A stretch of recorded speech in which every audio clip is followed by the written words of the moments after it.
మనకి village to village పోయే దారి ఇది 33 ఫీట్ల దారి ఉంటుంది. అక్కడ లెఫ్ట్ సైడ్ ఉంది కదా, అదంతా వెంచర్. ఈ చుట్టుపక్కల అన్ని వెంచర్స్, రిసార్ట్స్ ఉన్నాయి. ఇక్కడ ల్యాండ్ ఉంది కదా, ఇక్కడ కడీల నుండి స్టార్ట్ అవుతుంది మనకి. ఓకే, రోడ్ ఫేసింగ్ వాళ్ళిద్దరు నడుచుకుంటూ పోతారు కదా, అక్కడ కడీలు ఉన్నాయి కదా, అక్కడ దాకా. ఓకే, మనకు నేషనల్ హైవే నుండి ఈ సైట్ వరకు మనకి 11 కిలోమీటర్లు ఉంటుంది సైట్ వరకు. ఓకే, నియర్ బై ఆలేరు ఉంటుంది ఇక్కడ సైట్ వరకు. ఇగో ఇది ల్యాండ్ మనకి మొత్తం 3 ఎకరాల సైట్. లెఫ్ట్ సైడ్ కడీలు నాటు ఉంది కదా, స్ట్రేట్ ఇట్లానే అక్కడ కింద వేప చెట్టు, చింత చెట్టు కనిపిస్తుంది కదా, చింత చెట్టు కూడా ఇందులోకే వస్తుంది.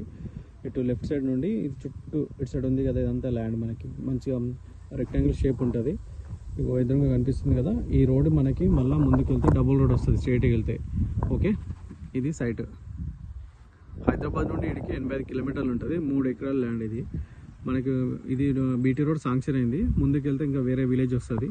ఓకే, ఈ రోడ్కి మనకి ఫస్ట్ బిట్ ఆనుకొని ఉంటుంది. దీనికి చుట్టూ కడీలేసి మంచి ప్రైమ్ లొకేషన్ ఉంది. ఇటు కొంచెం ముందుకు వెళ్తే అక్కడ అవన్నీ రిసార్ట్లు.